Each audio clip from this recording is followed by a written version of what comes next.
Baik, bismillahirrahmanirrahim. Assalamualaikum warahmatullahi wabarakatuh. Perkenalkan, nama saya Selviani Natasha dari kelas Ilmu Ekonomi D. Baik, di sini saya ingin memaparkan sedikit materi tentang keterkaitan antara angkatan kerja, pertumbuhan penduduk, modal manusia, migrasi, dan pertumbuhan ekonomi. Baik, pertama-tama saya akan memaparkan materi dari keterkaitan antara angkatan kerja, di mana angkatan kerja adalah penduduk yang telah bekerja atau masih mencari pekerjaan, di mana untuk menjalankan kegiatan perekonomian pasti membutuhkan tenaga kerja.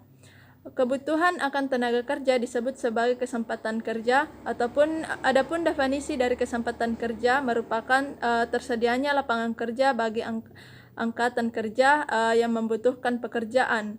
Sejalan dengan pertumbuhan penduduk, jumlah angkatan kerja dan tenaga kerja juga meningkat, namun tidak dibarengi dengan kesempatan kerja yang sama. Oleh karena itu, dari kesekian banyak angkatan kerja, ada penduduk yang tidak bekerja atau disebut sebagai pengangguran. Dalam perekonomian sebuah negara, tenaga kerja memang peran yang sangat penting. Artinya, kesejahteraan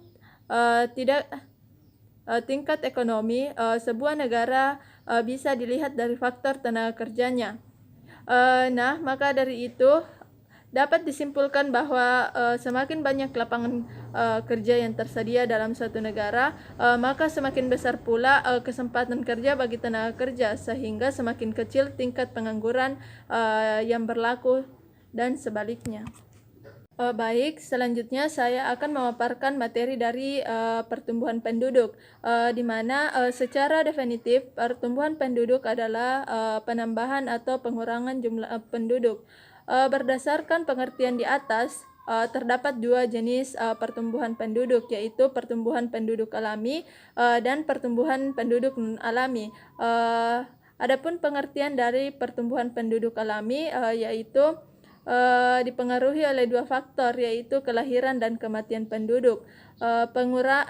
Pengukuran pertumbuhan penduduk alami ini dapat dilakukan dengan melihat selisih tingkat kelahiran dan kematian dalam satu tahun. Pertumbuhannya dinyatakan dalam bilangan per 1000. Adapun pengertian dari pertumbuhan penduduk non alami ini adalah terjadi karena proses imigrasi atau emigrasi atau perpindahan penduduk dari satu wilayah ke wilayah lain. Pengukuran pertumbuhan penduduk non-alami dapat dilihat dari selisih penduduk yang melakukan imigrasi atau migrasi masuk dan migrasi keluar. Pertumbuhan penduduk non-alami disebut juga dengan pertumbuhan penduduk karena migrasi. Baik, selanjutnya saya akan memaparkan materi dari modal manusia, di mana modal manusia dianggap sebagai salah satu faktor penentu produktivitas. Modal manusia merupakan dimensi kualitatif dan sumber daya manusia, seperti keahlian dan keterampilan yang akan mempengaruhi kemampuan produktivitas manusia tersebut. Dimensi kualitatif tersebut diperoleh melalui pendidikan, pelatihan, dan kesehatan. Pelatihan ini bertujuan untuk menganalisis efek dari modal manusia terhadap tingkat produktivitas di provinsi-provinsi di Indonesia. Dalam penelitian ini, tingkat pendidikan diukur dengan beberapa indikator, yaitu angkatan melek huruf dan angka partisipan murni tingkat SD, SMP, maupun SMA. Tingkat kesehatan diukur dengan angka kematian bayi. Data yang digunakan adalah data panel dari 25 provinsi di Indonesia selama periode 1996 sampai 2010 yang dianalisis dengan menggunakan model panel. Hasil analisis menunjukkan bahwa model manusia yang diukur dari tingkat pendidikan APM dan tingkat kesehatan AKB merupakan faktor yang berpengaruh dan signifikan untuk menjelaskan variasi produktivitas meskipun magnetnya lebih kecil dibandingkan dengan model fisik. Hasil analisis juga menunjukkan bahwa variabel pendidikan memiliki magnitude yang lebih besar dibandingkan dengan variabel kesehatan. Baik, selanjutnya saya akan memaparkan dari materi migrasi, di mana migrasi ini merupakan aktivitas perpindahan dari satu lokasi ke lokasi lainnya, baik dalam lingkup satu negara maupun antar negara. Adapun contoh dari migrasi ini yaitu burung karena adanya pergantian musim. Mengutip dari situs Kementerian Pendidikan dan Kebudayaan Kemendikbud ada beberapa faktor yang mempengaruhi migrasi penduduk, yaitu faktor politik di suatu wilayah atau negara, faktor keamanan dan satu wilayah atau negara, faktor bencana alam, faktor ekonomi, faktor pendidikan, serta faktor sosial budaya. Faktor-faktor migrasi tercakup atas 3 bagian. Yang pertama yaitu kurangnya lapangan pekerjaan. Salah satu penyebab atau pendorong terjadinya migrasi adalah alasan sedikitnya lapangan pekerjaan yang ada di daerah asal. Yang kedua yaitu kepadatan penduduk. Alasan lainnya seseorang melakukan migrasi adalah karena adanya kepadatan penduduk yang terlalu padat di daerah asal.